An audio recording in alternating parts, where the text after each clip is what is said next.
Yeah, he represents really the best of our community and a friend. You know, I have some spirited conversations about policy, but we always agree on one thing, and that is when it comes to respect for the people who put on the uniform and the obligation we have to those who come home. There should be no division, no disagreement. There should be absolute unity in this country. And he again exemplifies all the best of those who are willing to make that sacrifice. He is going to be our MC and basically take it from here. He'll set the ground rules and run the rest of the show. So with that, Mark Young, and happy birthday to the Marine Corps.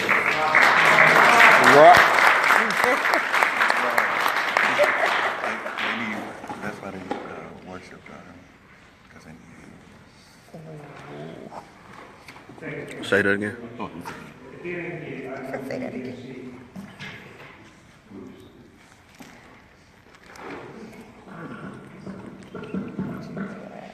I'm going to be the MC for today's Veterans Town Hall.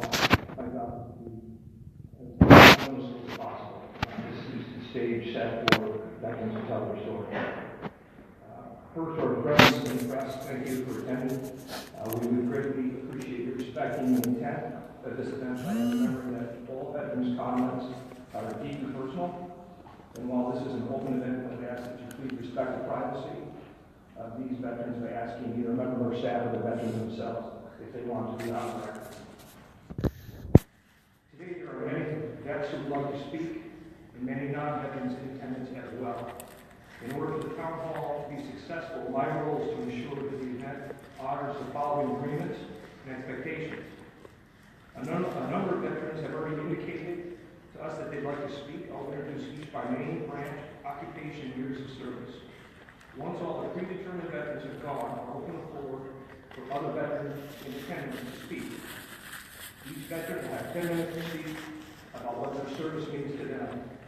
And while you don't need to use the whole 10 minutes, they ask that you're not throwing on it. This is an opportunity for veterans to tell their stories. And the stories may express pride, grief, anger, or a combination of all those feelings. Now, the non-veterans in this room have a very important role today. As witnesses, non-veterans will be listeners, actively listening, as the gentleman indicated, without judgment or interruption, is one of the most powerful and supportive roles the community can offer to each other. Throughout the event, you may hear something you agree with or disagree with. You may have a question, you may want to say encouraging words, applaud, all with the intention to help. However, we ask that you please refrain from responding to any speaker at this time. Having laid out the ground rules, I'd like to introduce our first veteran speaker here at the Riverfront Bacon Center. Jeff Roberts, Army veteran, Cavalry Scout, 4.5 years, served from 2007 to 2014.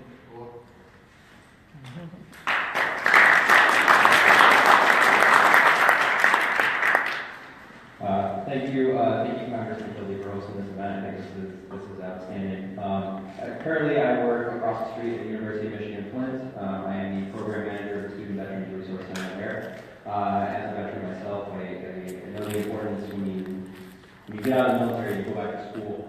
There is this certain sense of there can be a sense of not belonging, or a sense of these things are really hard. I haven't done math in 10 years. What my role there is to utilize my experience as a vet and get people to the point where they can see that academically, and I really love that position and the opportunity to do that job. Going first, batting lead off, I don't really know where to go or what to say, so I wanted to just kind of share my story, my experience. So when I was 19 years old, I was a kid in community college, shy, timid, very passive. And I think definitely when I made the decision to serve and following my service, who I am today is very much was born in battle and was born from that service. So I'm sure very many people can say the same thing. Those formative years were spent while in the Army. Many of those months spent in Iraq. So when I was 19, I was going to St. Clair County Community College. I'm originally from a small town called Crossville in Sanilac County. And I decided at that point that it I would have recruiters call all throughout high school. I'm like, yeah, I'm never doing that. And then at one point, the switch just flipped. So I elected to join the Army in January 2007. Immediately following my Cab Scouts OSUCs, I went to airborne school. I had that in my contract to become a paratrooper.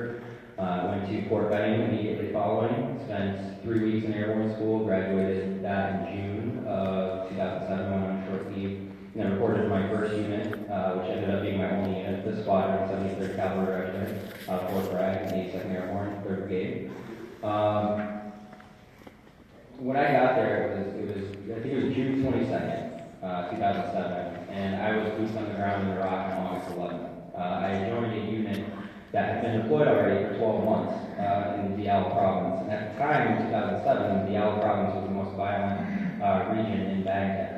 A lot of what Al-Qaeda in Iraq had done was relocate their forces there. And the night before I left for basic training was actually when President Bush announced the troop surge. So I knew where I was going. I didn't know what I was going to be doing exactly. But I was thankful to join such an experienced unit. And I only spent 3 months there. As I said, they'd been there for 12 months. They got extended to 15. I spent 3 months on my first deployment in the Diyala province. Still managed to squeeze in a little bit of time to get blown up once and get in one firefight. So in those 3 months, though, learned a ton. So the unit, when they had deployed, at the time, there were on average about 65 attacks daily on coalition forces in the Diyala province. By the time we left, we were a squadron of about 400 people handling a brigade-size area of operations. By the time we left, it was down to about 14 attacks daily. So a lot of work was done, and that unit made a lot of sacrifices during that deployment. They're Task Force 300, so they tried to have the Spartan mindset. Based off the movie 300, it had come out shortly before they deployed, or just while they were deployed, I can't remember. But they really took that mission to heart, being a small but fierce unit. And they did a lot of work there. They sacrificed 22 men during that deployment, and a squadron the size of 400, that is a significant loss. During that deployment, they had the largest single-day loss since Vietnam at the time. They lost 9 paratroopers in 1 day after 2 trucks had driven into their patrol base and ignited vehicle-borne IEDs.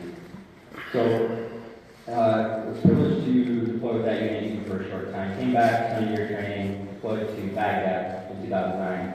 But the second time I went to Baghdad, it looked completely different than the first time I was there. We were doing a lot more rebuilding, we were doing a lot more getting out in the community. We spent a significant amount of time providing irrigation ditches in the suburbs of Baghdad to farmers so they could get their agriculture going. That's not to say it was without incidents, but I certainly, on that deployment, felt a deep connection to the people of Iraq, the people of Baghdad. I was privileged to serve in the oldest part of Baghdad, and saw a lot of just interesting places. And I hope someday to be able, that place is stable enough that I can go visit. But there were a lot of hard times in there, and I remember most of the time, the way I got through those was to think about previous generations. I still have a lot of pride in being part of the 82nd Airborne Division, and particularly the 3rd Brigade, being the only brigade in the division to deploy in every major conflict that we've had. 3rd Brigade was the only brigade to deploy to Vietnam. But I would always think about previous generations, whether it was World War II and thinking about the paratroopers that jumped into D-Day, or thinking about, honestly, just Vietnam veterans in general. For my generation, when we come home, there's a lot of thank you, there's a lot of fanfare, but for a lot of you that served in Vietnam, there wasn't that fanfare. There was a contempt and, on some levels, a hatred for what that conflict stood for, and you had to come home to that, and that, I think, just kept me driving along and thinking about that. So I wanted to take a moment and thank all the Vietnam veterans in the room, and if everybody would join me in applause for them. Woo! Yeah. So now, I got out in 2011. I elected to end at my 4-year 4-year mark. I did my initial contract and got out. Decided to go back to school and went to Bowling Green State University. Stayed there for 5 years, left there with a bachelor's and a master's, and that's kind of how I ended up here. But going back to, I definitely feel a sense of confidence, an ability to succeed, and know, and a very, very different perspective on life that changed the first time I was blown up. And it's like that instant the truck filled with dust, and the first time that my life had ever been threatened in my life, everything in the world just seemed so much smaller.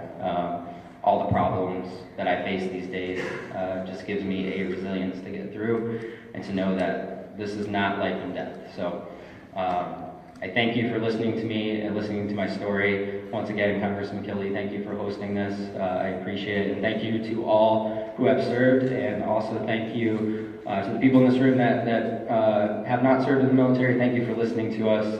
Thank you for being here and giving up a little bit of your Saturday. Thanks.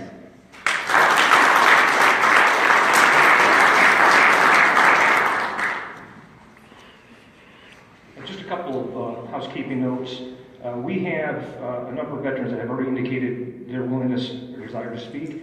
If there's anybody here that has not done that and would like to, you could see one of the staff members in the back of the room and let them know. Secondly, for the speakers, the 10 minutes are going to be, so you know, we have a color code. A member of Congressman Kildee's staff will be back. A green card indicates 5 minutes left. A yellow card, 3 minutes left, and the red card, 1 minute left. So we have some time to go down. The next veteran that I'd like to call up to the podium is Joyce from the United States Army. She is a technician, served 10 years during the Desert Storm period. Joyce. Joyce. Yeah.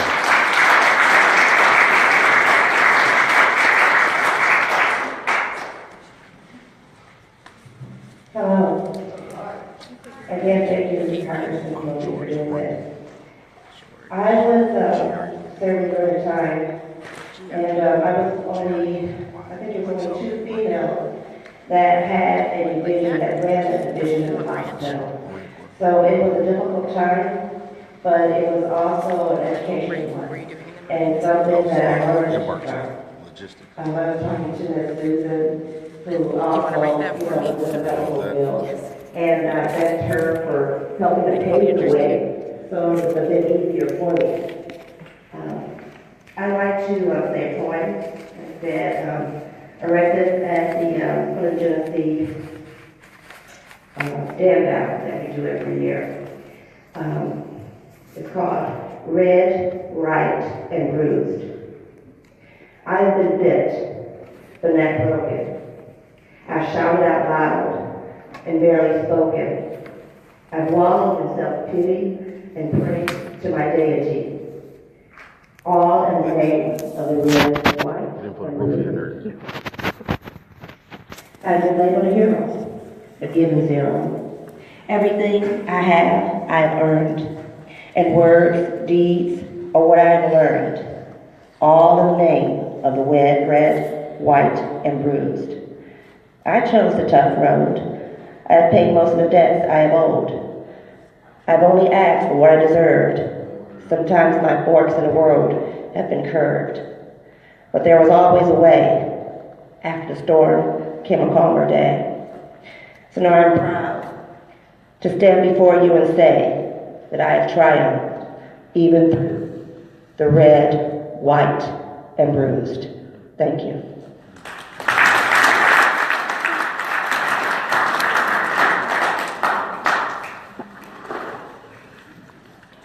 Thank you, Joyce. Next veteran I'd like to call to the podium, Frank Harrison, Army veteran, retired, 64 years, and served in Vietnam. Frank?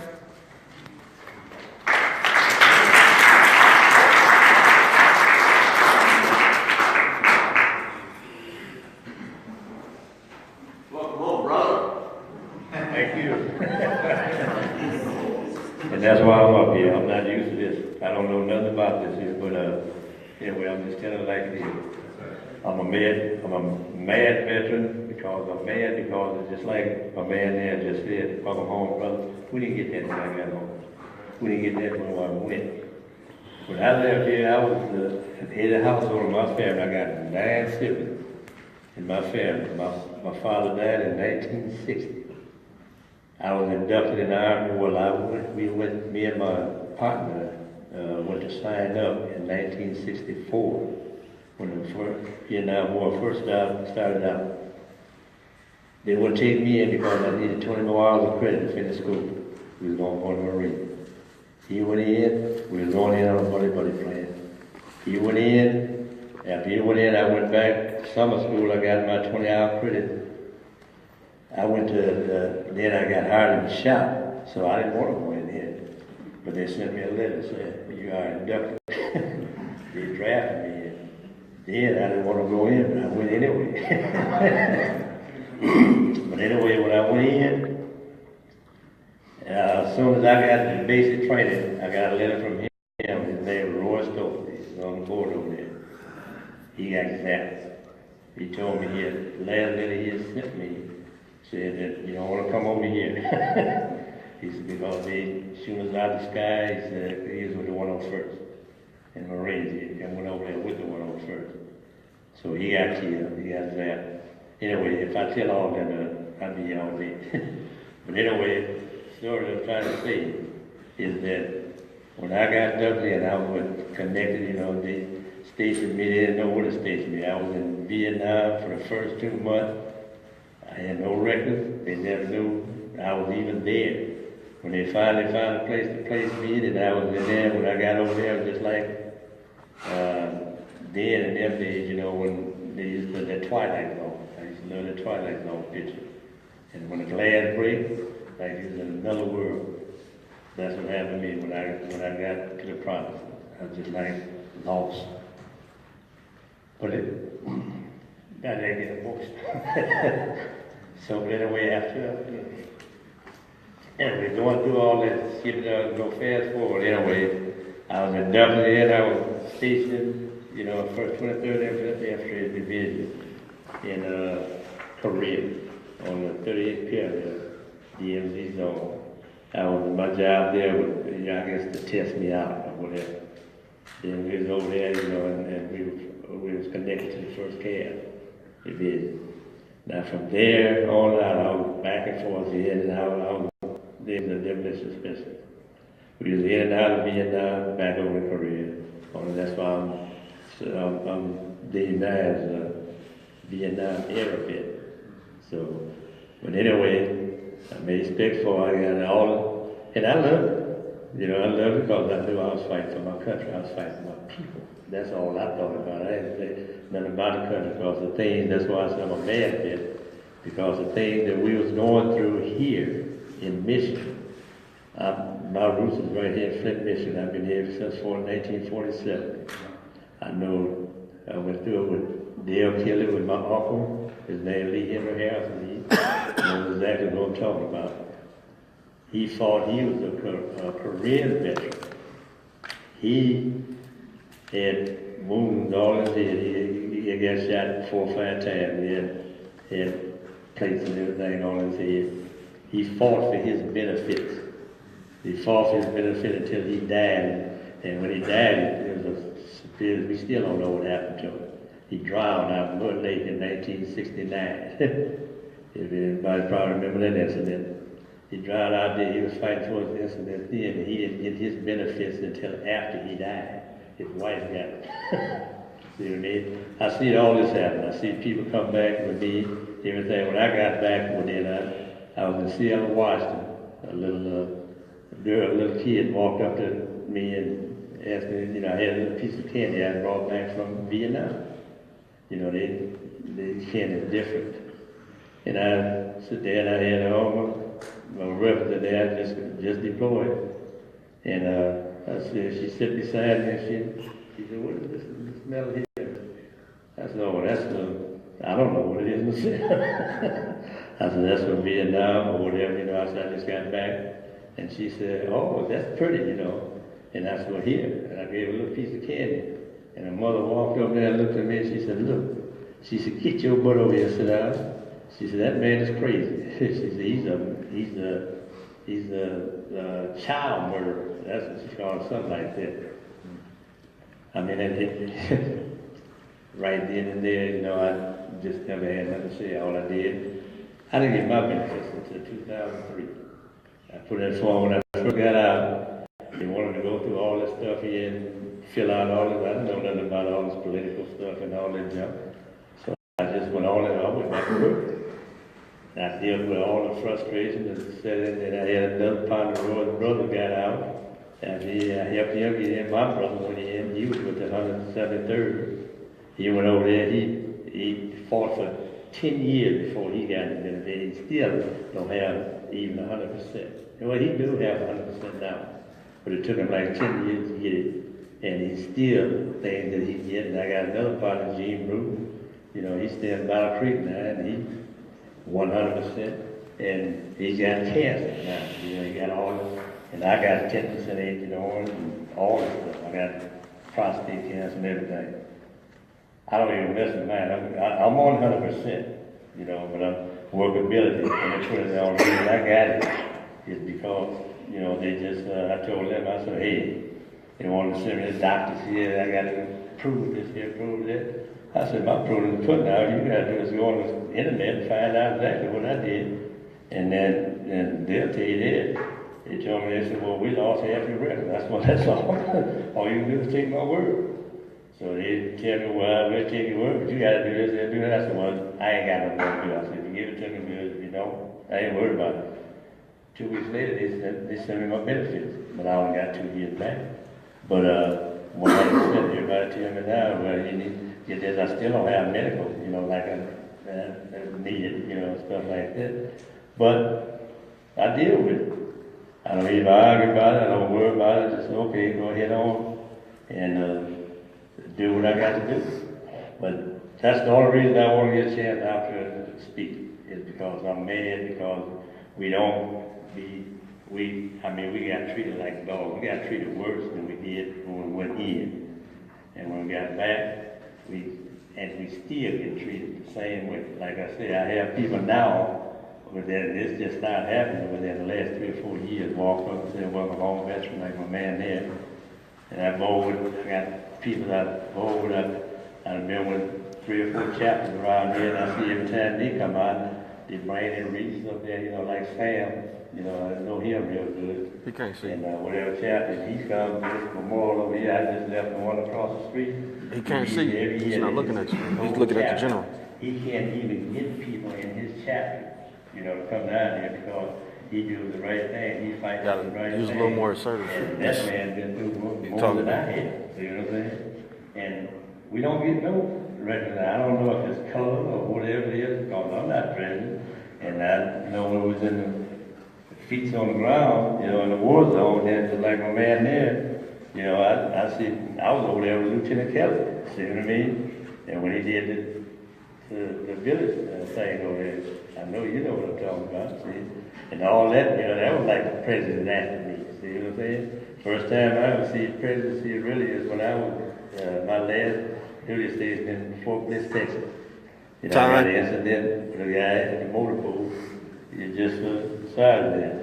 And, you know, well, that's a long story too. Well, he's looking at the general. But anyway, that's the only reason I come here. I just want people to see like that person and what it is. Like I said, when I'm doing, I'm not asking anything. I don't want nobody to give me nothing. If I can't work for it, get it myself. But then I don't want it. See what I mean? I want to own what I got. See what I'm saying? And I don't want to have to play these political games and stuff like that to do something that I know that I did for. See what I mean? And I enjoyed what I did. And like I said, the only one that brought me through it was the man at the end. That's the only one I praise. Amen. Thank you for being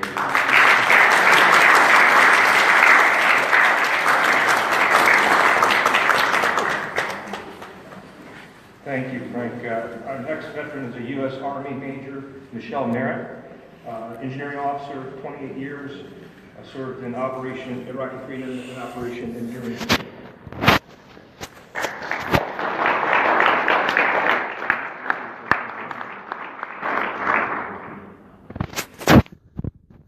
Hello, everyone. My name is Michelle Merritt. I retired about 6 months ago from medical But I'm really from graduating from college. My father had some successful businesses here in Flint, and I wrote my life plan that I was going to join the military. So I never really had to join the military, but I joined because I felt that it was something that I was capable of, and it was something that I wanted to be a part of my life. So, coming out of college, I took the test. I was going in one, and I took the officer test. And Okay, hold Joe. was determined where they decided when to sign. So I was voluntold that I would become an engineer. So they sent me to Fort Leonard Wood to learn how to build things and build things up. You got the list. It was good. I want to make sure that you're good. You know, first I was a little hostile because you can't keep your hands clean and all that stuff. But, you know, I used to do this really great stuff. You got the list? Because I don't want to record it if you don't want to. Amazing. Exciting. Because I know it's like yes or no. Going into Desert Storm, Where's I can remember sitting in watching years, and I was like, you know, because I was just like in this state. So my unit at that time was not able to be self-sustaining, so we didn't deploy. But from there, I decided I would choose units in the Army Reserve that had low probability of getting called up.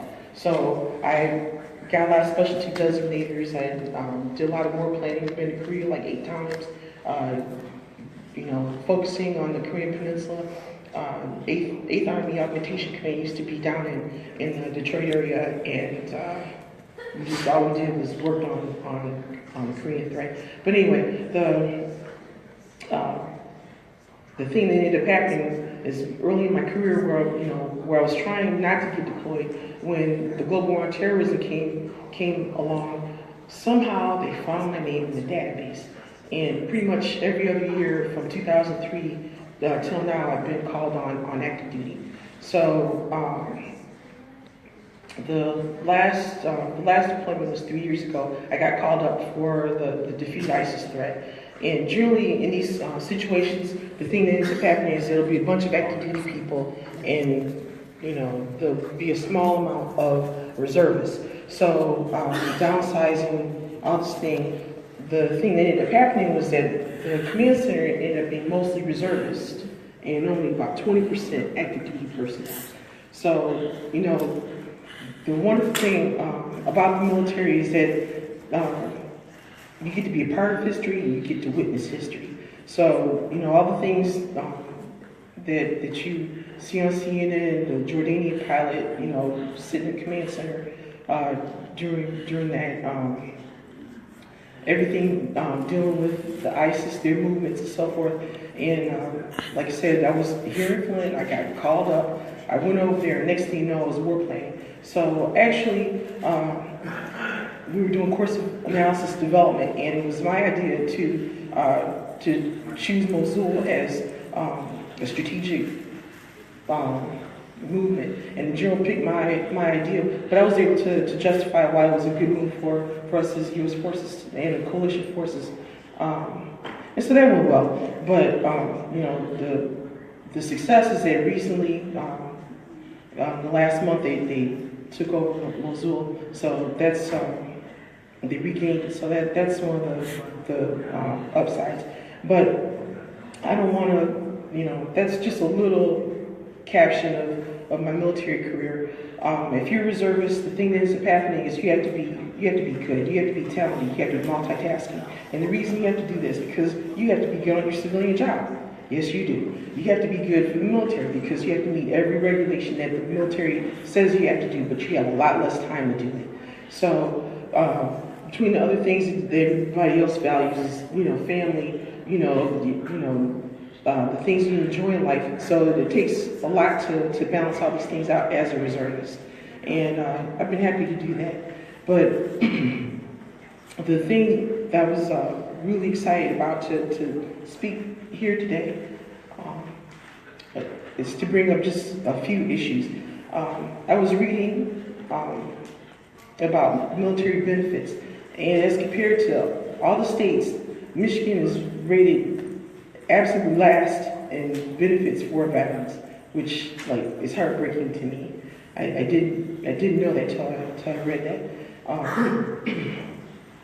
The other thing that I would like to say is that when I've been in Flint looking for a job, it doesn't matter what the education is, it doesn't matter what the experience is.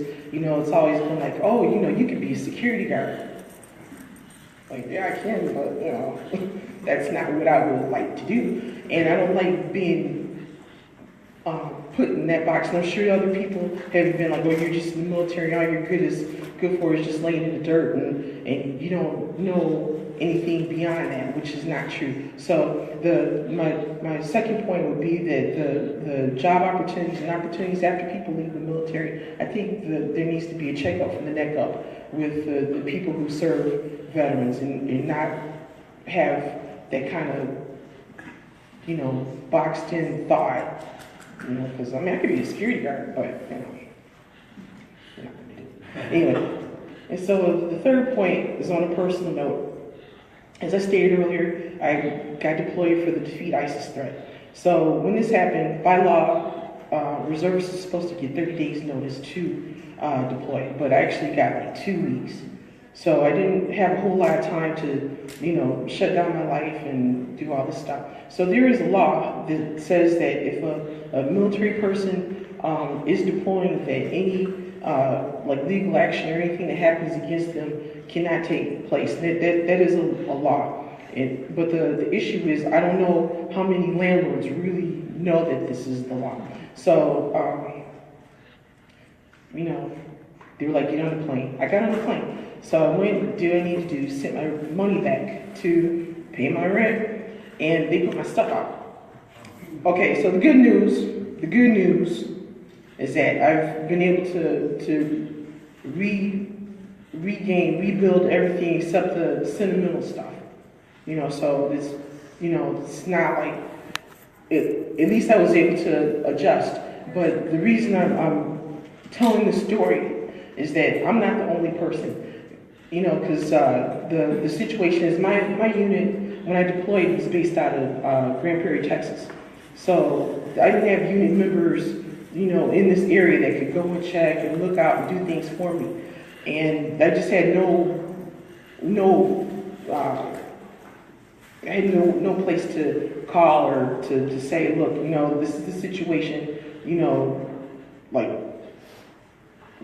don't let this happen. But the landlord, when I made an application for the apartment, of course I gave them military information.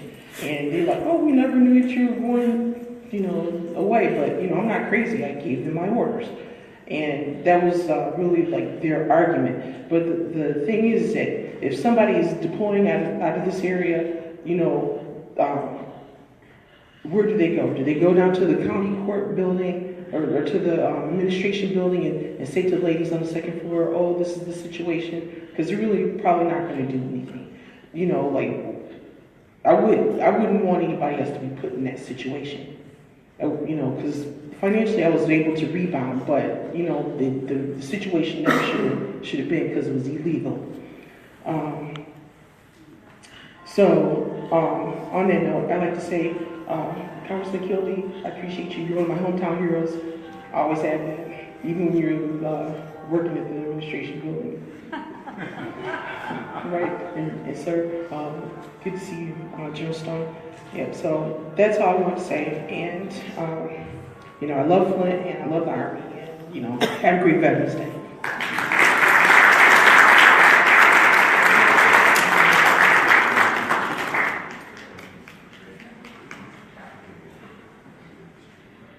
Thanks, Michelle. Our next veteran is retired U.S. Army, spent 2 years, 11 months, and 14 days as a Korean vet, Larry Nelson. Larry?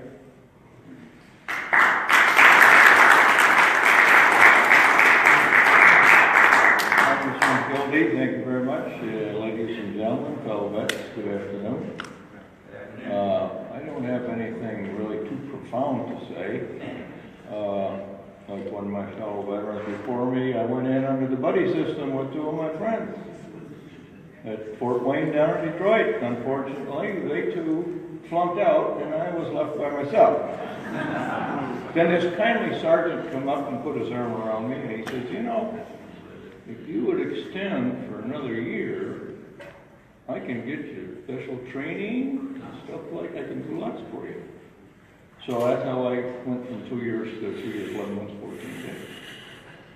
I asked for radio school. They sent me to the 12th Engineers in Port Underwood. And I asked for Europe. They sent me to Guam. So, see how that all worked out. But anyway, I made it through my 3 years. A lot of experiences I can't relate to. We have mixed company. But all in all, it was a good experience. Helped me to grow up because I was pretty immature and kind of stupid back then. Born and raised in Flint, and I lived through the greatest period any kid could hope to grow up in, and it breaks my heart to see what's happened to Flint. But anyways, after I got out of the service, I got involved in the American Legion. I've held pretty much every position there is to hold, all the offices and everything.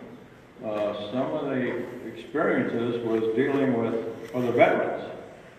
I had a Vietnam vet came up to me recently, had joined our post. We got to talking, and he says, "Do you know what my first assignment was when I got shipped over to Vietnam?" Of course, I didn't know. And he says, "Assembling body parts."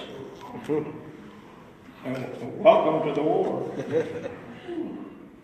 I don't know how you deal with that. Anyway, they weren't all bad. There's a lot of good things that happened. Something else I was going to mention, but it escaped me now. You know, when you get older, your memory kind of goes.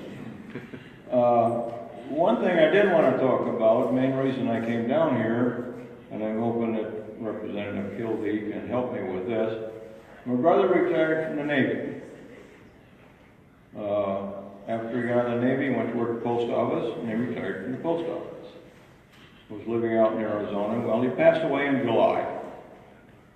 And my nephew was the executor of his will. He went out to Phoenix, made all the arrangements, had him cremated, and had his remains shipped back to where he lived in Indianapolis, and he was going to drive him up there for burial. Well, he never made it. And the only thing we know that he's somewhere in the Indianapolis postal system. And that was 5 months ago.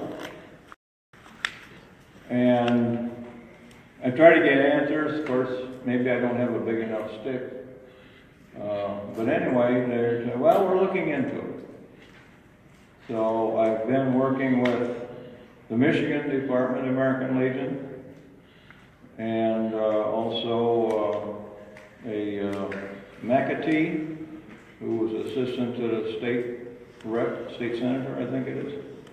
And he is looking into it right now. He says, I may eventually just have to turn you over to a service officer. But anyways, I'm hoping maybe, I'm sure my brother is sitting up in heaven laughing his ass off. He retired from the post office and they lost him.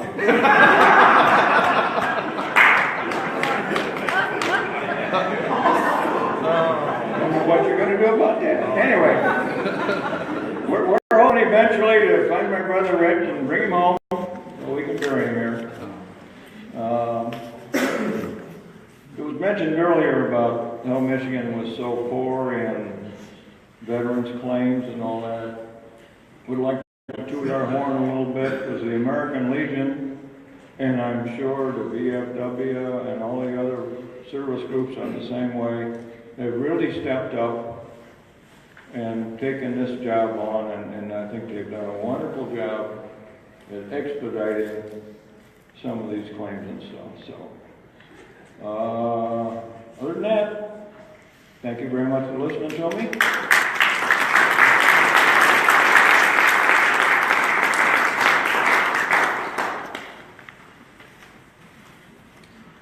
Next veteran is Army veteran Gavin served in the infantry for 4 years in Iraq, and accompanying him is Judge Jenny Barton.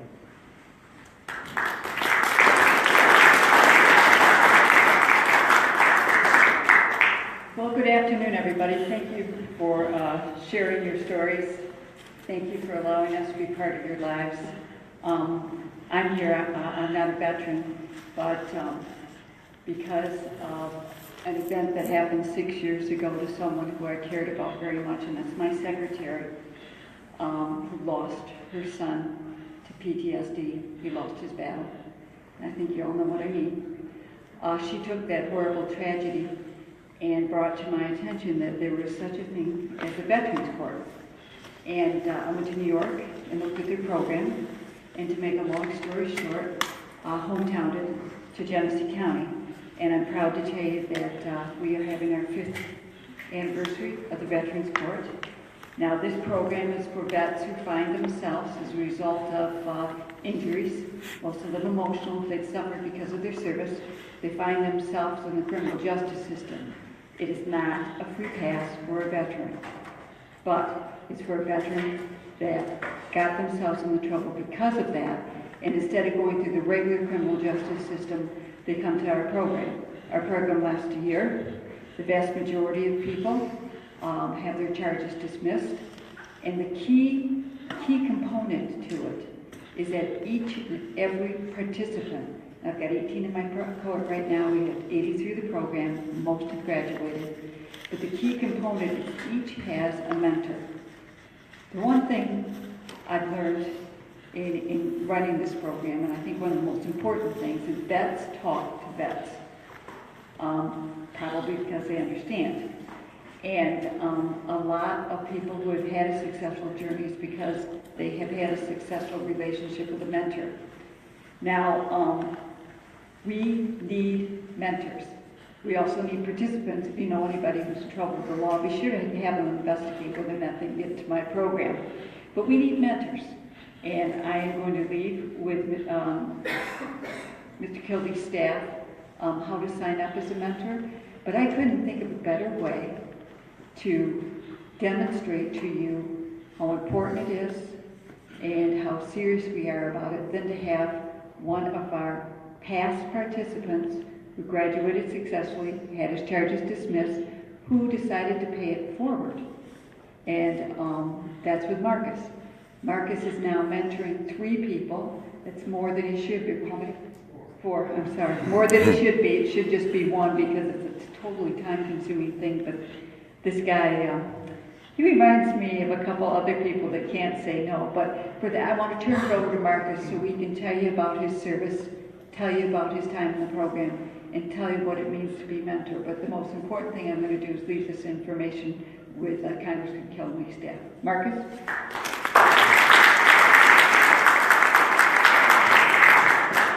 My name is Marcus Garvin. I was born and raised in Flint. I was kicked out of most of the schools that we have here. At some point I decided it was my turn to sign up for the Army, and only 11 Bravo would do. I did 3 years before I kissed enough butt that they gave me Ranger School. Got out, and 6 years later I had 3 deployments under my belt. Had a incident in Sauter City, woke up in Kansas City, and medically retired from there. Came home, and I had 52 surgeries so far. I don't see him, the Calf Scout, I think he left, but myself and a friend of mine, Jeremy Glastetter, started the Student Veterans Program at U of M Flint.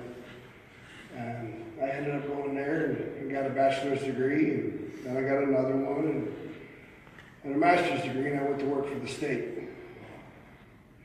And like I always seem to do, I screwed things up and found myself standing on the wrong side of a judge. And I was offered Veterans Court, and I had no idea what it was, but my lawyer said take it, so I did. And I wound up in front of Ms. Barkley here, who cut me absolutely no slack, rode me every single day, And I burned through my share of mentors. I think I had 2 or 3 before the end of the program, but it showed me that this thing in the back of my head that had been missing for years, the camaraderie that I had in the Army, that there was just so many shallow representations of it out here, but nothing that truly replaced it anymore. It gave me an opportunity to find that again in these guys. Now, granted, there's differences in the mentalities between Vietnam era, Korean era, OIF era veterans, but ultimately we can sit down and tell the same jokes and have a good time together and be able to speak to each other and know what we're talking about, where if we talk to a civilian, we just get blank stares. So I completed the program with 0 issues.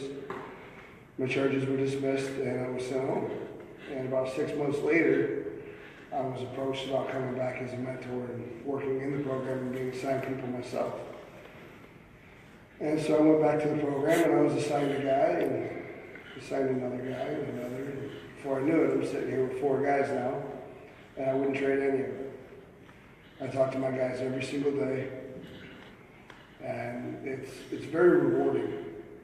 I almost consider veterans a life-saving organization because very literally I know it has saved mine.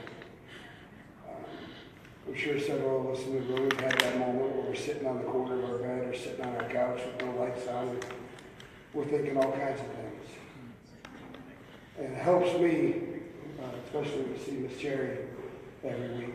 It was her son who was lost at the start of this program, Special Forces soldier. And he lost, and every week when I go to the Veterans Court and I see Miss Cherry, I see that loss in her face. I couldn't do that. It's very real it makes it real for me. So it gives me a reason to keep moving. And the guys that they assign me to work with give me a reason to keep moving. Because quite frankly, nobody's going to do as good a job as me. So that's all I have to say. Thank you.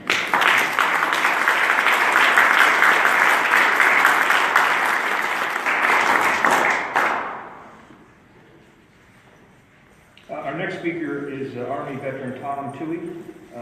He was a Morse code interceptor. He spent 3 years during Vietnam. Tom?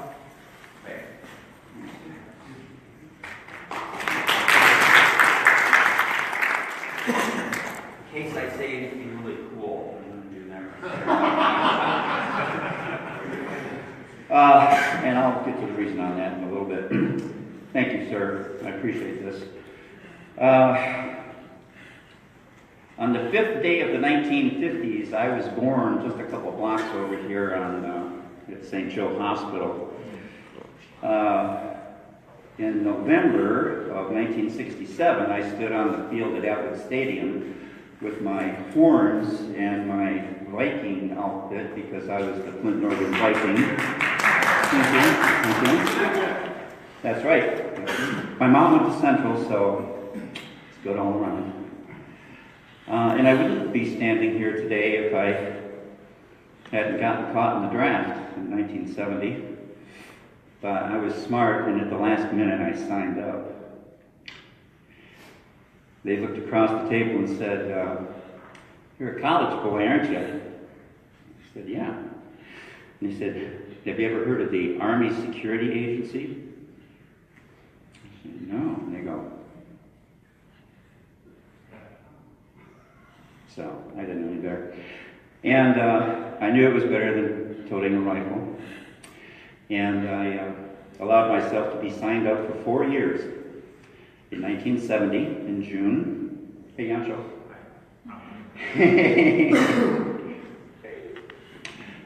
And I went to Fort Lost in the Woods, Missouri, Fort Leonard Wood, Missouri, for my basic training, and Fort Devens, Massachusetts, to learn how to copy Morse code. A very valuable skill in today's world. Old movies,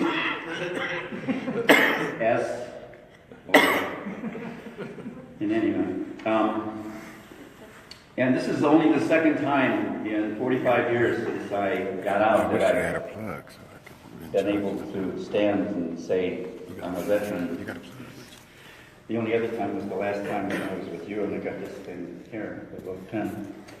So thank you for that. Yeah, I remember taking my uniform, I've never said this to anyone, on my bus ride home and just all the stuff I had in it, I just threw it into a trash can. Yeah. Because those were the times. And in any event, I would like to say that I'm still on a mission, and I have an opportunity here to give the representative an idea that I think the Democratic Party should do. Everything is in the physical. Ideas are fine, but the neighborhood is where we put our ideas into practice. No room for talk about religion and politics when there's stuff to do. Nextdoor.com is a social, free, private neighborhood network where neighbors can get to know one another. You make a time bank in a next door neighborhood where people get to learn who one another are. People don't have to go to nursing homes because they can stay in the neighborhood because they're needed in a time bank in a next door neighborhood where people are talking to each other because we all feel like we're living alone in a sea of strangers.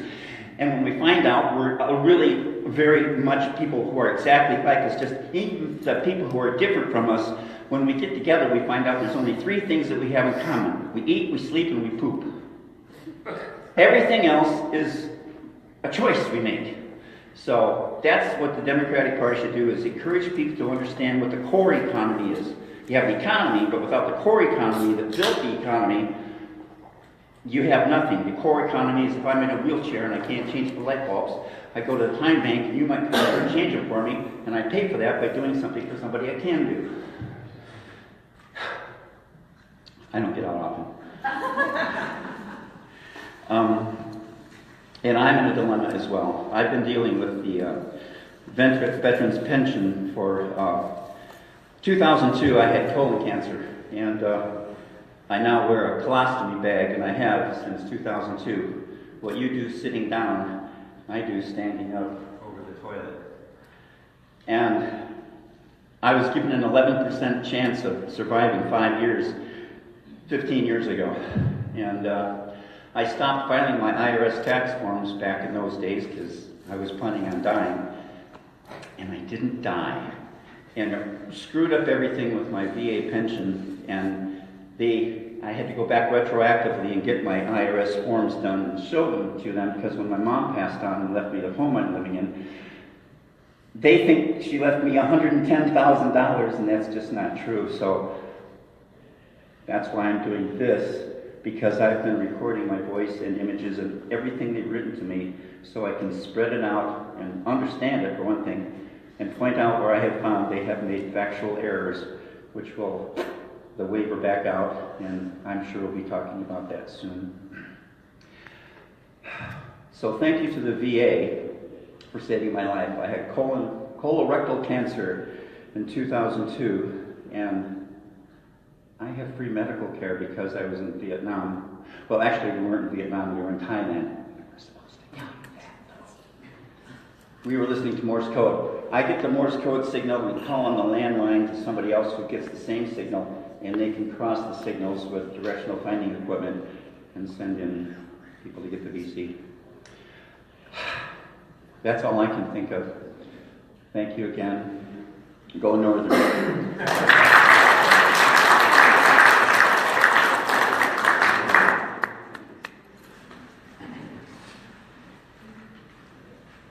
Next veteran is a World War II veteran, George Yancho, was served in the Army, Corps of Engineers. George.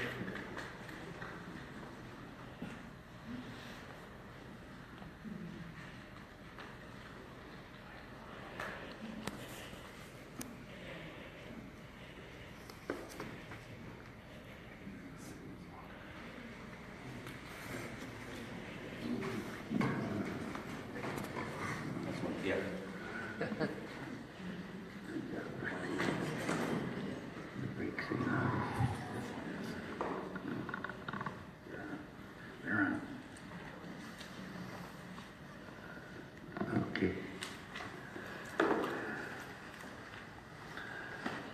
First thing I want to ask is there anybody else here from World War II?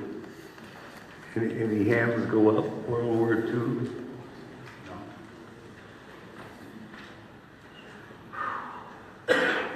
I am a member of the 822 VFW Honor Guard. I have been for about 15 years. And it seems like there was about at least a half a dozen of us from World War II at the time when I began. Right now, I think I'm the only one left in the Honor Guard at 822 that is from World War II. So I still would like to try to remember everything I've done during the war. Invasion of Europe was the greatest invasion ever done by anyone in the military.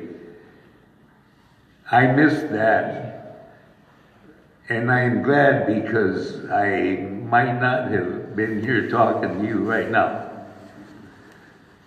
But I didn't miss it very much. It was about a month and a half later when we got to Europe, from England to France, and the front lines was still in France, and it didn't take much for us to lose members with wounds from a booby trap that was set up by the enemy. One of those was my cousin, who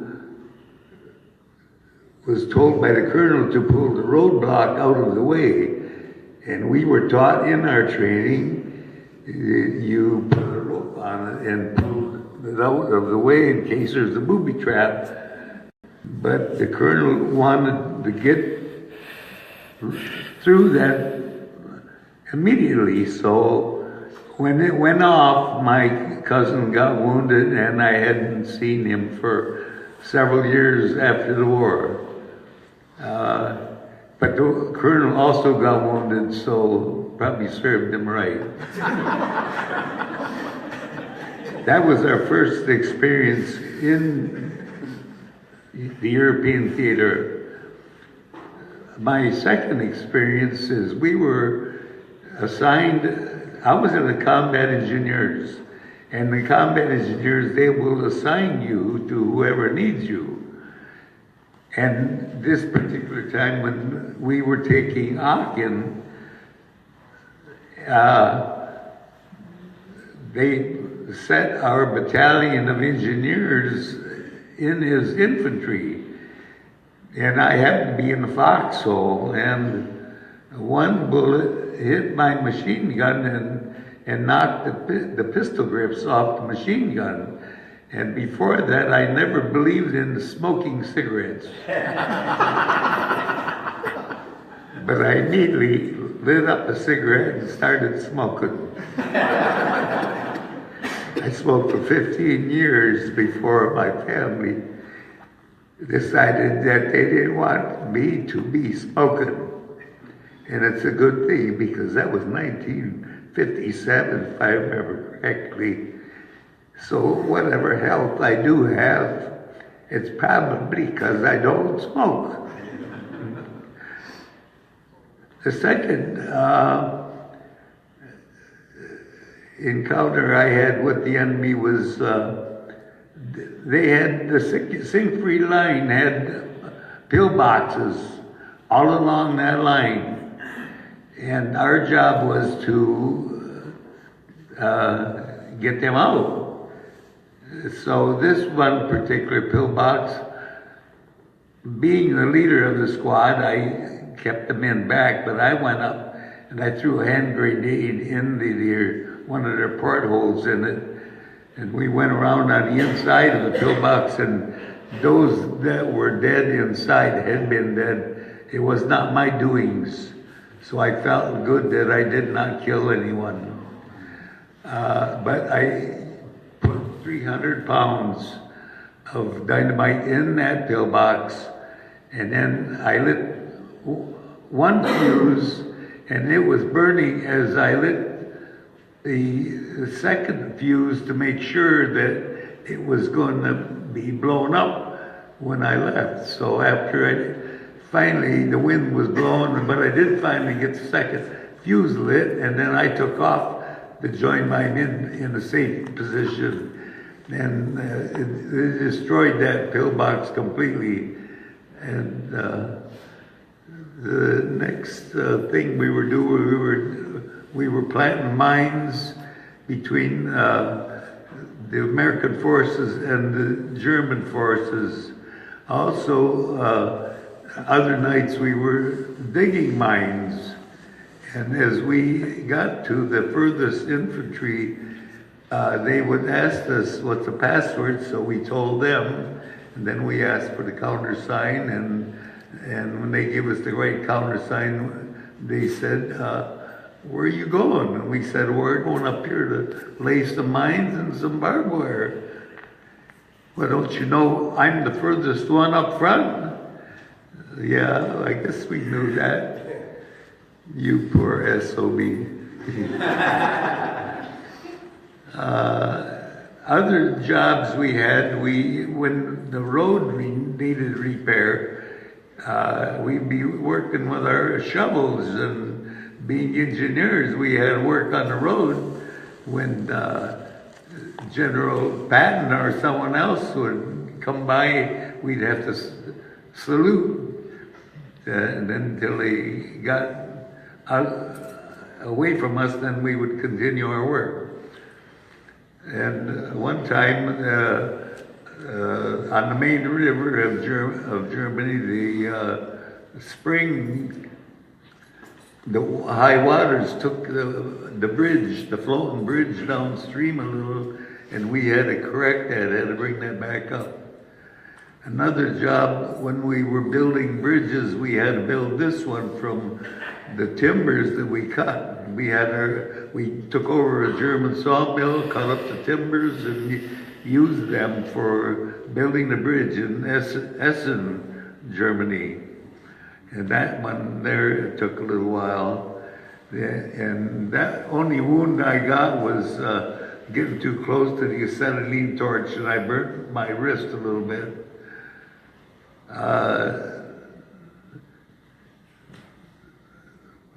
Another time we were digging the mines, we were accumulating all of these mines, and then we put them inside of another pillbox, and with the intention of blowing the pillbox and destroying all the mines. But the 88 started coming in, and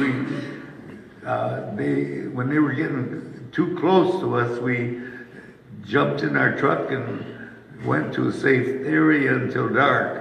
Then came back and blew that pillbox with all the mines in it. Before we blew it up, of course, we took this motorcycle out of there, and we played with that for a couple months.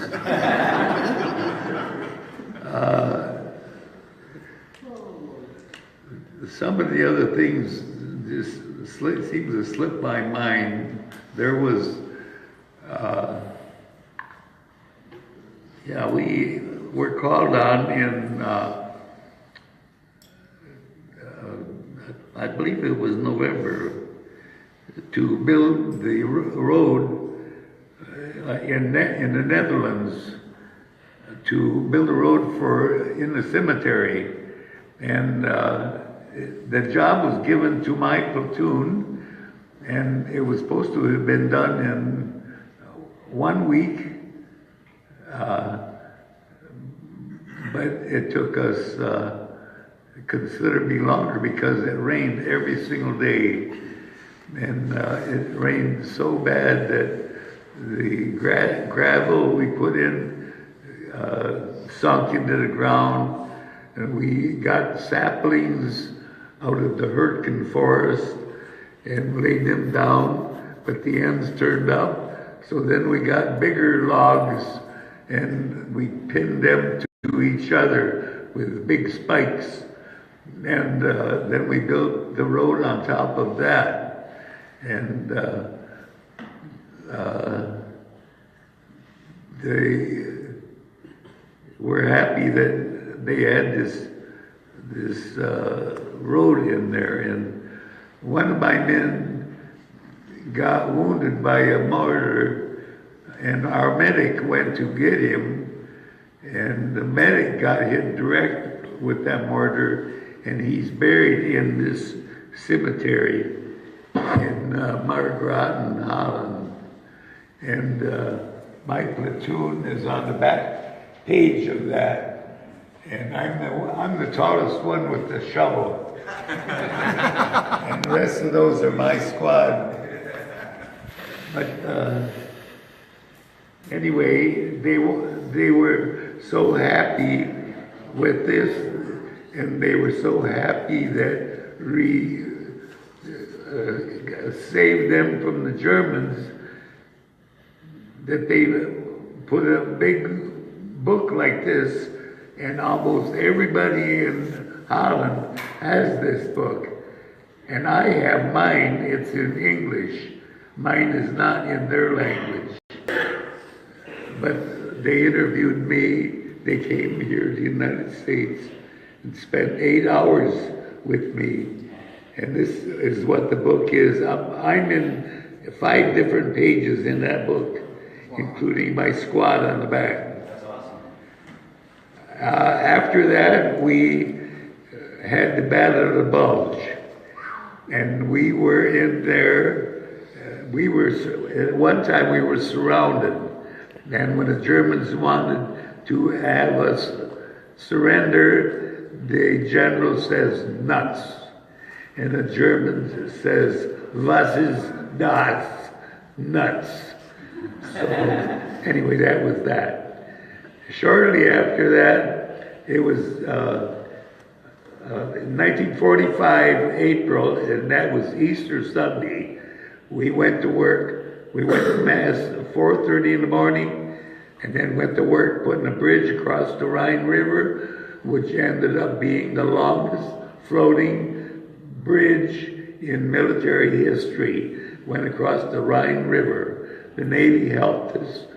The water was high in the spring, and they took this big anchor that we made out of concrete, and they put it upstream to hold that bridge in place. And the bridge was done within 2 days. And George Patton, with his tanks, went bumper to bumper across that bridge. And in May, which was only a month, the war ended. So we feel as though we had a part of that. Another thing that I can't forget is my brother flew P-47s, and in July of that year, 3 P-47s came from England to see me, because he never seen me in uniform, even though I've been through all these battles except the invasion. These 3 P-47s landed there. I was charged of quarters, and I didn't know they were coming. And that was really something for my brother to see me. I guess my time is about up. So anyway, I'm back and I'm safe.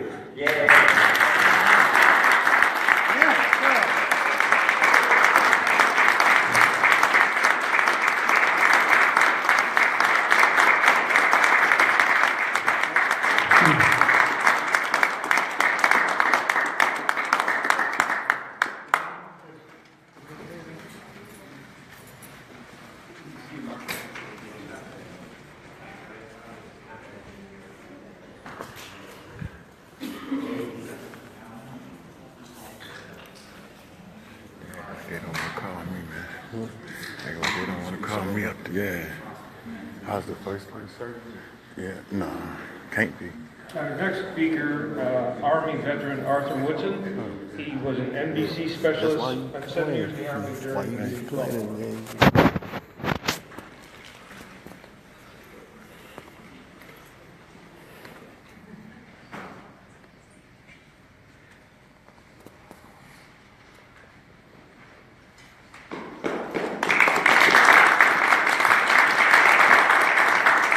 How you doing now? I don't want to use my time to speak about what I did. while I was in. I want to speak about the war that I fought and that I'm still fighting here in the United States. It's called the VA. Some of you might have good visits or good time or whatever with the VA. It's a lot of veterans who haven't. I was one of those veterans. I went to Battle Creek 2006 because I had an issue of PTSD. When I went there, I started talking to the doctor. The doctor said that we veterans go out and get crack on credit, and then we go check ourselves in to the VA hospital, and it's a cycle with us. I told him I was there, I don't do drugs, I'm there because I needed help. That's what I was there for. So the male nurse got mad, and he called the VA police. Well, they came and told me that I needed to step out in the hallway. I told them I'm not going anywhere unless the doctor come and tell me that I have to leave because I hadn't done anything. Well, they pulled out the canister of mace. By me being an NBC specialist, I told them what you have in that canister is CS riot disperser liquid, and what I'm gonna do is drink it, and I'm gonna beat you, whatever, because I was mad. So he turned around and felt cocky, and he maced me. So we got to wrestling and doing everything, and they took me down to Grand Rapids to federal court. And from there, I stayed in there from March 19, 2006 to March 19, 2007. There was 39 veterans in jail, in prison at this time because we had issues, and instead of them working with us, they felt better that it was just putting us in prison. So when I got out, I promised the veterans that when I get out, I'm gonna fight for other veterans. So when I got out, I would go down to DC, the veteran court that they were speaking of. I was fighting for that because all of us did not belong where we were. We was trying to get help. We was trying to better ourselves. Some of you might have good stories about it, but it's a lot of veterans. If you listen earlier, you hear a lot of veterans saying that they do not have good experience with the VA. The VA has a quota. They do 12 quotas. They have to do 12 quotas a day. When you fill out for VA benefits, they have 12. And they have to get it out. So how do you fix this? Your C file is enormous. So they don't have time to go through all the evidence that they have to look at in order to give you your compensation and your benefits. So what's the best way of meeting that quota is to just say deny. That's how they do it. They don't even take time. They say, well, you have an appeal process, so let me just let you go to the next stage, and then maybe they'll check you out back over on the other end. But at this time, you got to wait at least 3 to 4 years before you can even go in front of a decision review officer. And while you're waiting for that appeal to go in front of the BVA, which is the Board of Veteran Appeals, which might take up to 5 to 6 years, you have to fill out a Form 9. You can also ask for an M21-M1 Chapter 1 Part 4, which is a formal hearing with the DRO. But they don't like for you to have that because when you sit down at the table, they have to take all the evidence and put it in a transcript, and they have to go by that evidence. And then on top of that, you have what they call a 38 CFR 3.102, which is reasonable doubt. They have this comp and pen doctor who asks you to come in, and they ask you how you're doing. You might just say fine at that time, but later on you might have some serious issues. Well, then they write down that this veteran came in and he was feeling great. So when that DRO get that compensation or that compensation and pen exam, he said that the veteran came in great just because he was feeling great at that time. So when they get that, you tell them, hey, listen, you did a DBQ, which is a disability benefits questionnaire. And that doctor, which is your private doctor, says that something is wrong. But the compensation doctor that works for the VA says, no, it's not. So you have what they call a 38 CFR 3.102, which is reasonable doubt, where you have positive and negative statements that support you or either disagree. Well, then under the VA is supposed to be your advocate. They're supposed to be your advocate, so they don't supposed to weigh which one is more than the other. But they come up with another way of beating you again. Like I said, you might not have had a bad experience with the VA. But it's a lot of veterans, including myself, who has. Veterans going down right now. July the 1st, a veteran went down to the VA and said that he's not doing good. He has PTSD from Montrose, Michigan. He went down July the 1st. They sent him home. They sent him home and said, come back after the 4th of July. He went into the living room and shot himself, killed himself in front of his family.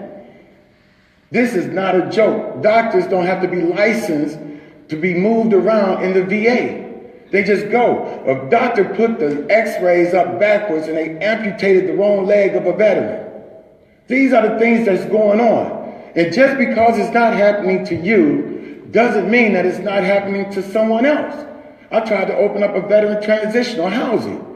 They said if I move my housing closer to Flint, they would approve it. They did not want to approve it because it was in an R1A area, beautiful area. They said that they did not want any mentally ill, substance abuse veterans walking around in their area. A lot of people sit back and say, I support veterans, I support the military, but deep down inside, all they do is give you money, and then they try to help you with the benefits, but they don't want you around them because they think you have serious issues. But they don't want to sit down. The VA over medication. The VA don't want to sit down and understand what's really going on with you. They just want to take that DSM-5 booklet and label you as something as psychotic. You might hear my voice. It might sound like I'm angry, which I am. But I'm passionate about not leaving a soldier behind. I'm 100% PTSD disabled veteran. They told me if I keep on making noise, they're going to make my life miserable. I don't care. My life is already miserable when I see another veteran cannot get his disability. What we need to do is make sure that the nexus, they have a nexus. You got injured in the military. It's an invisible wound. The nexus is now I have to connect what's going on with me now from the injury that was in the military. We need that removed. What we need removed is the doctor has to say more likely than not. That's the key word. That's the government word. More likely than not. If more likely than not is not in your statement, you will not get your benefits. So you have to read up or find someone. I have helped 70 veterans get over $70,000 or more. And let me make this statement real quick. How they do not care. Down in Camp Lejeune, 1953 to 1987, they had water contamination of TTHM, which we are having here in the city of Flint. From 1987 to 2016, they could not get medical or compensation, even though they knew from 1968 all the way up to 1985 that water had benzene and TTHM. If you knew it was there, if you was fighting, if the EPA was there, why does these veterans have to die before they get benefits? Why is it so hard for Vietnam veterans that they had Agent Orange to get benefits? Why is it so hard for World War II veterans to get benefits? Why is it so hard for Korean veterans to get benefits? Gulf War. Why is it so hard? Because we do not stand together. In D.C., they had what they call the bonus march. A lot of veterans died at that bonus march. But as one, as veterans together, not because you have yours, but because we stand together, we can make it happen. Thank you.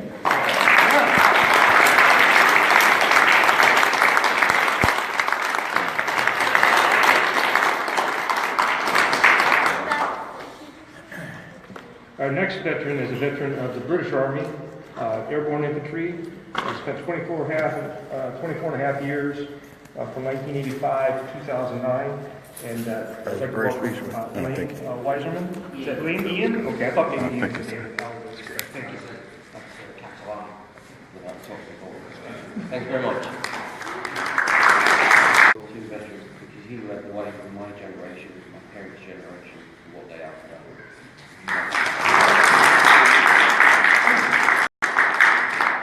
So I'm going to stand down. Oh, never. No, I kept on switching out and stuff, man. I came here today. No, it's good, man. Today, the 11th of November, is what I call Remembrance Day. For us, it is the day we were popping to remember those that have gone before us. I didn't know what I was coming to today. I really didn't. But as with all good stories, stories start in the pub. Once upon a time in the pub. Remembrance Day always finishes in the pub with the soldiers, the old veterans, your mockers, the guy that was in the trench with you, telling the story. Do you remember so and so? Oh, him that lost his leg. Yeah. It's always in the pub. You tell the story. So that there is a commitment from today. I won't get into the political name. I joined the army in 1985. In Britain, we can join when we're 16. I was born in 1969. I joined when I was 16. You want me to use the microphone? Sorry, I thought I was carrying my voice. So I joined up in 1985. I passed out training, dripping wet, 96 pounds on the 22nd of October 1986. Into the airborne infantry. My first Bergen that I jumped with out of a plane was 124 pounds. It was 28 pounds heavier than me. I couldn't even carry it. My rig, my parachute, my reserve, everything else. I was carrying almost 200 pounds. I then went on. I'm nowhere near as small as what I was now. I learned to carry those burdens. You learn, you work, you gain teammanship. I think every single person who is here, male and female, will remember your brothers and sisters in arms, your mockers, the ones that helped you, the ones that looked after you when you couldn't see the arc of fire when you were on patrol. Now I'm not going to get big and say I don't. I did 19 op tours in 24 years, mostly in Northern Ireland, which was in the 80s, 70s and 80s, the biggest terrorist campaign anywhere in the world. I've served in Bosnia-Herzegovina where I saw mass ethnic cleansing. I served in Iraq. I then went on to become a training instructor, military training instructor for Freeland Hospital. So they went on to become a military training instructor for a field hospital unit. So the nurse who was on earlier on, I can associate with everything that she did. I trained you guys to go. One of my best memories, training the new Iraqi army. I've got a GOC's commendation from Commander of Iraq Forces for my work in southern Iraq, in Basra.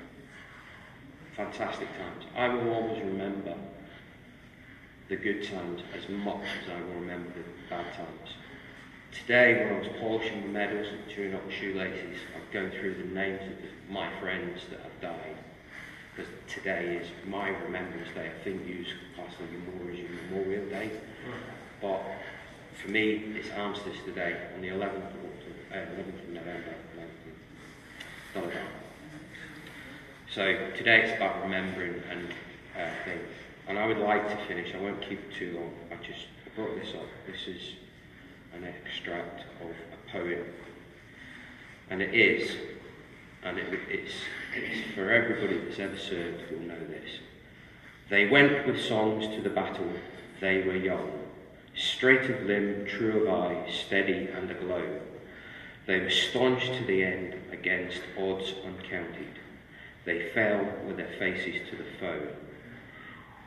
They shall not grow old as we that are left grow old. Age shall not weary them, nor the years condemn. At the going down of the sun and in the morning, we will remember them. To all of you, I salute you. Thank you.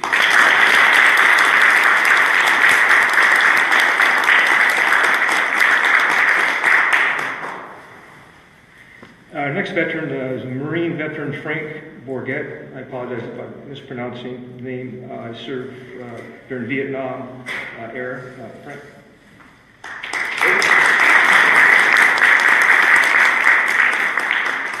My friend over here, thank you. I'm going to make this short and sweet. It'll be more like my friend from overseas was talking about. This be a Memorial Day. Back in 1973, I was a sergeant in Virginia. Had 60 men under me in the barracks. I ran 2 offices, classified control section, mail and files. I was admin. I started out artillery, but I had a little college, so put you in charge of something. I'll never forget this. I was in charge of barracks, and the captain came up and says, I want 50 men ready to go in 2 weeks for Memorial Day. And he says, I want them in dress blues, Sergeant. You go to supply and make sure they're looking sharp and ready to go. I said, yes, sir. Climbed on a bus that night to go to a Memorial Day service. This is Norfolk, Virginia. We drove to a stadium, something like Atwood Stadium. You come in, you look down. And I walked into that place, and I saw 24 caskets with flags on them. And I saw all the families sitting around on the field. And I looked around, there was 50 Marines, there was 50 Army, 50 Navy, 50 Air Force. And you had different people from different denominations of religion, Jewish rabbi, Catholic priest, and so on. There was a memorial service that I will never forget. When the service was done, they turned off all the lights. They put a spotlight on that flag. On the coffins, I'm sorry. Then they put a spotlight on the flag, and they played taps. I guarantee you there wasn't a dry eye in that place. And I'll never forget that memorial service. In the Bible, in the book of John, it says there is no greater love than a man who lays down his life for others. And that man that just spoke a while ago, he has the courage to stand up and put himself in front of TV and take up, go ahead. But I'm not being quiet. You got people that sacrifice for us all the time. And we got to honor those people. And to the Marines here, Scepter Fidelius, always faithful to God, family, and country. May God bless you all, and thanks again for letting me speak.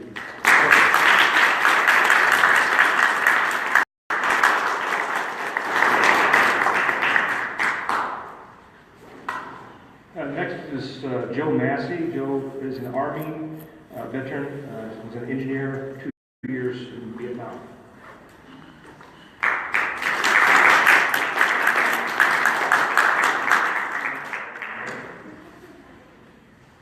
My name is Joe Massey. First of all, I'd like to thank the Congressman for putting on this forum today, because to me it's very important. Now, I really didn't prepare to say anything until I got here. And the reason for that, I never really talked about my Army career to anyone. Upon returning from Vietnam, I never talked about my Army career. Because when you talk about certain things, people don't want to hear the truth. They want to hear something that sounds good. And I never had a good message that sounded good. I always had a true message. That was in me. So I was drafted. I went into the military in 1967. Basic training at Fort Benning, Georgia. From there I went to Fort Riley, Kansas. From Fort Riley, Kansas, I took a ship 19 days as companies to Vietnam. What I experienced, and I was scared as hell when I got to Vietnam. That's how bad it was. That's how bad I thought it was. But I was a person that always would like to take a deep dive into something and learn more about it. I never believed, now this is going to shock you, I never believed what my lieutenant said, I never believed what the captain said, I never believed what the first sergeant said. Now, I always listened to what they had to say, and I always analyzed it for myself. My ultimate goal in Vietnam, I had one goal. I had two goals. Fight for my country, and you can guess what the second goal was. I was going to stay alive at all costs. That was my second goal. So I figured I was a good soldier. But during my tenure in Vietnam in 1960, especially with Congressman Kildee. I'm going to just elaborate for a few minutes on North Korea. 1967, North Korea had a ship, U.S. ship, a Canadian Navy ship called Putnam.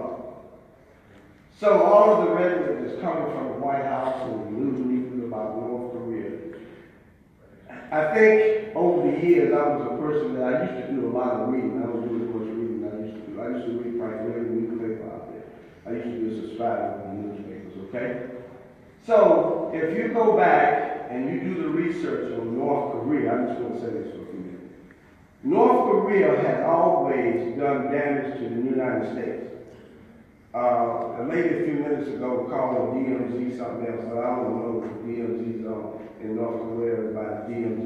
Remember, the military rise on, okay? Up on the DMZ, they have always had accidents. They've always killed our soldiers. Now, I don't know how many planes that North Korea has shot down, but they've shot down a lot of our military planes. Well, you know that, that's a fact. So, when they mention about how close we are to war with Korea, North Korea, I don't know what to believe.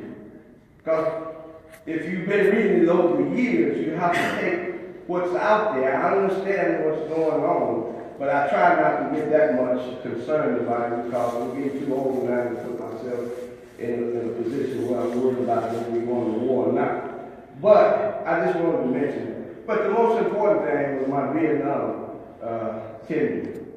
I enjoyed it. I had a lot of fun in Vietnam. I learned a lot. I learned what racism was in the military. They always had racism. Always remember this. And when I say I read a lot, and I was close, I mentioned I was close to the lieutenants and I was close to the captains and the first sergeant. The whites got the promotion. The minorities were the last ones to be promoted. Remember that, Jim? That's what? Okay, that's a fact. Now, the reason I got promoted because I've always been a person, if I disagree with someone, I let you know that I disagree with you. You don't have to hold me that I'm a backstabber. I stab you in the front, okay? Now, I don't believe in stabbing you in the back. I believe you're going to come to the front. Whatever I'm going to do to you, I'm going to let you know in advance that I'm coming. So I can win. But besides that, so they weren't treating the soldiers right in Vietnam for as promotion, especially my company.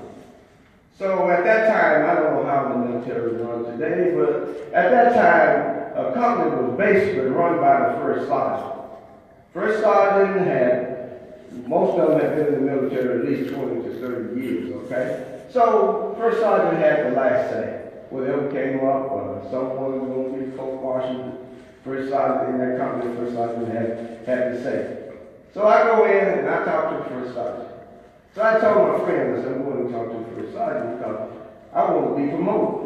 They said, that's a dangerous situation. He said, you know what he's going to do? I was in a supply unit. They said, he's going to send you to infantry. I said, so what? Because I have another plan, okay? I'm not going to tell you what the plan was, but I have another plan. So I go into the order room and I had a conversation with the first sergeant. And he said, oh, yeah. See, you know, in the military, we're talking about your last name. He said, Massey. He said, yes, Massey. He said, I got you on the list for promotion. He said, you didn't have to come to me. He said, I got you down.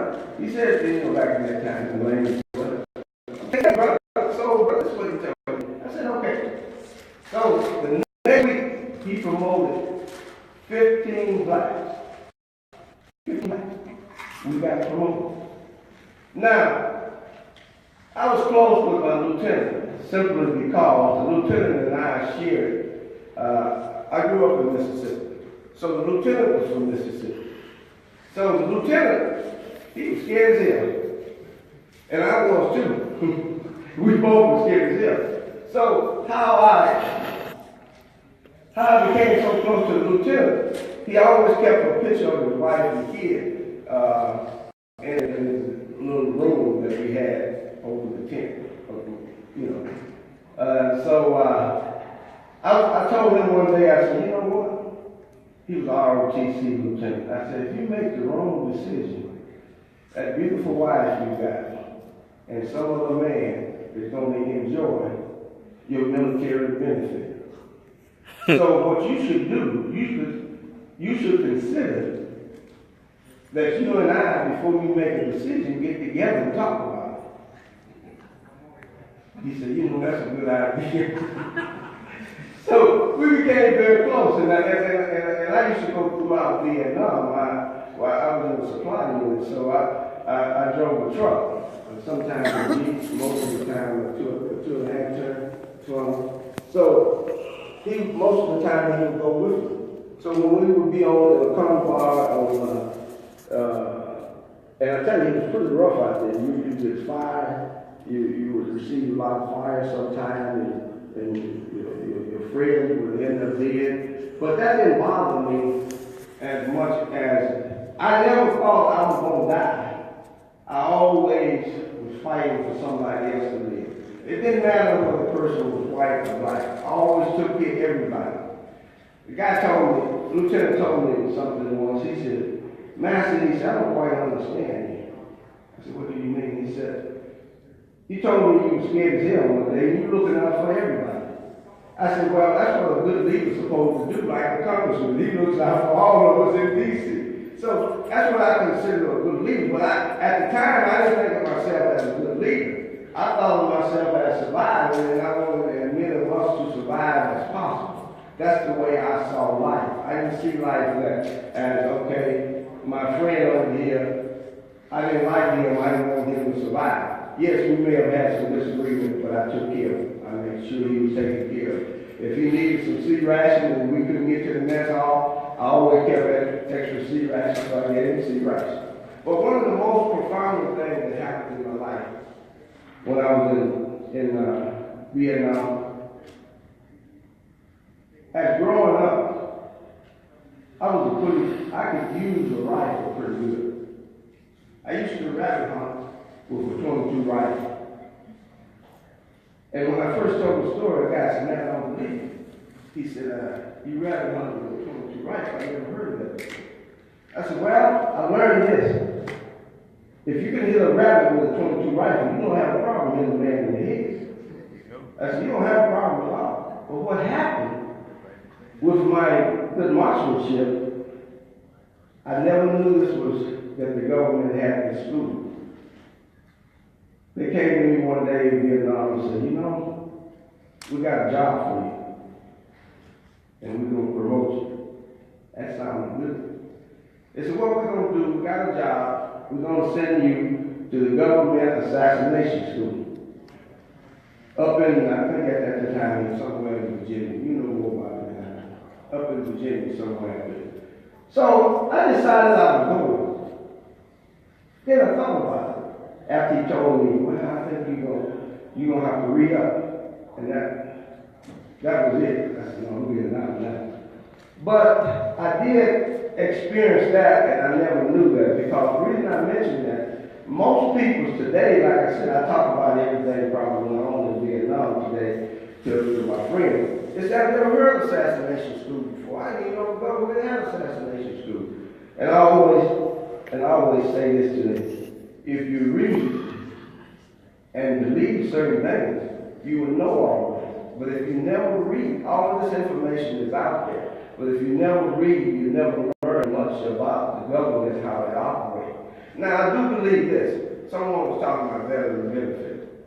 In any organization, military, civilian life, you have to understand this, that if you're going for benefits, and I don't know how you do it individually, but I've been sort of good at it, I have to admit that, you have to find a way to communicate with the people that you're dealing with, that you're kind and nice to them, because there's only so many people that they're going to give benefits to per year. That's what I have calculated. And that's everywhere. Whether it's promotion in the military, there's only so many going to be promoted. So you make sure that you get on that list. You get good with your general, right? You get good with the general. You make sure you do everything he wants. You make sure his shoes are shined properly, split shine, that's where he used to be. But I want to let you know that this can't go in with a nasty attitude and expect for something good to come out of it. Thank you very much for that.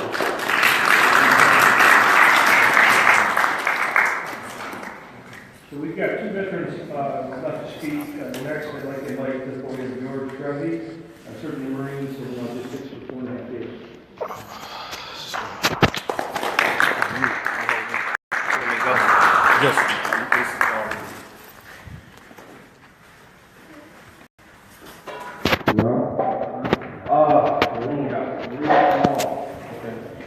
So, my name is George Kildee II. I am Flint native, born and raised, and I joined the Marine Corps at 30, at 29. I was in the fleet at 30, and it was a very interesting time in life for me.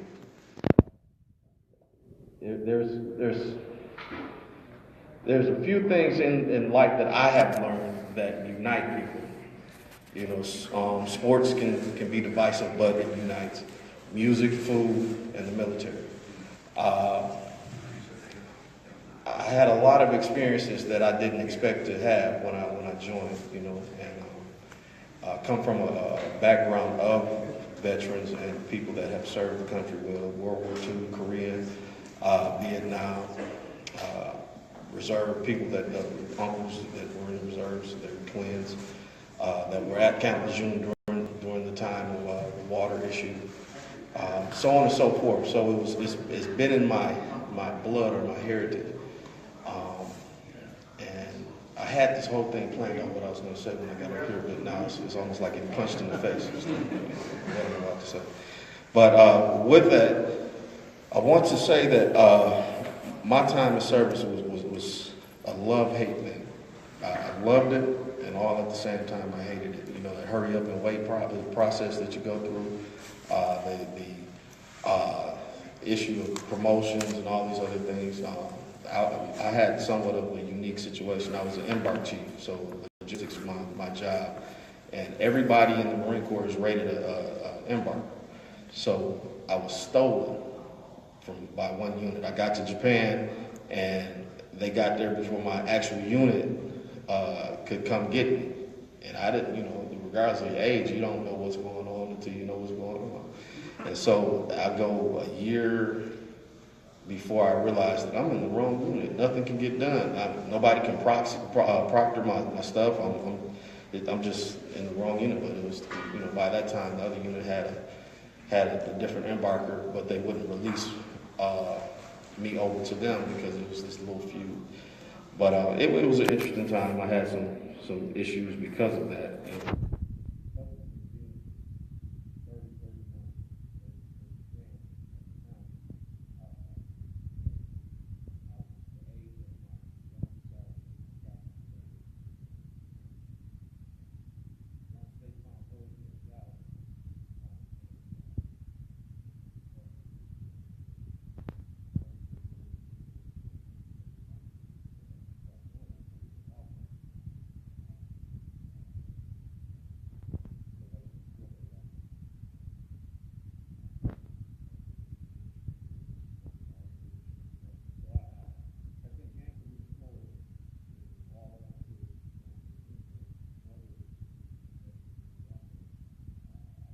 Him to be the only one of my father's sons to be able to say, hoorah, Semper Fi, I was a Marine. So I made the jump.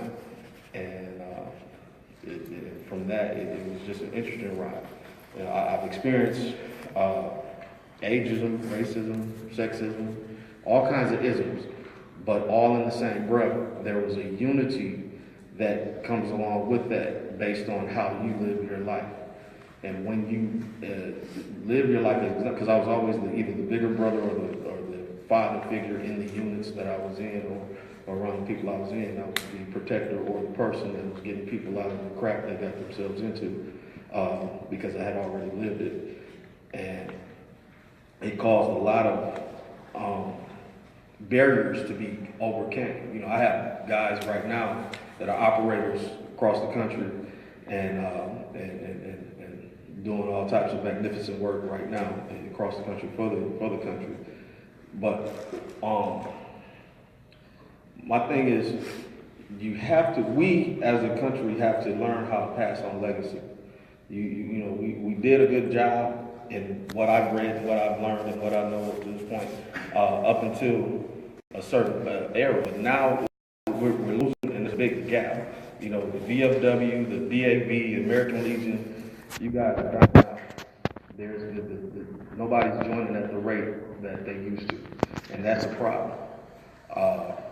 We have to figure out how to come together, bridge the gap, be able to have the conversations, be able to have that unity and that pride of being together like we did when we were in the service. Because if we don't know each other, then we don't know where to go with each other, and we become even more divisive towards each other.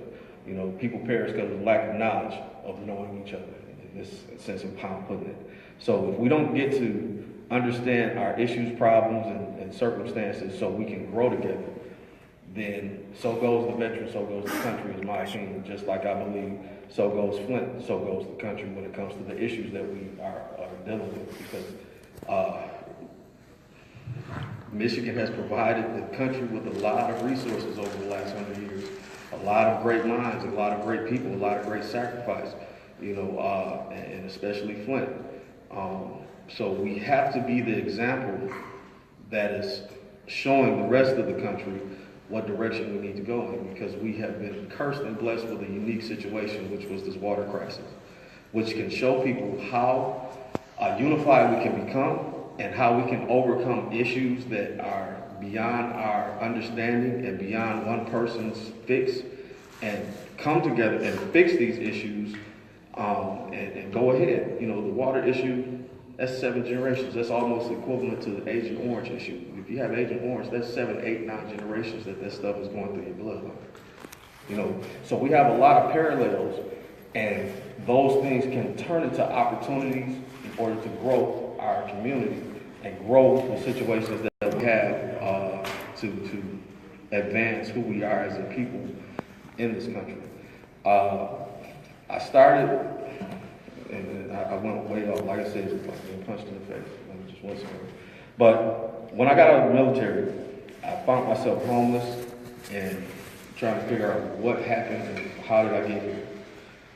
There's a longer story that led me to that, but I'm not going to tell that story.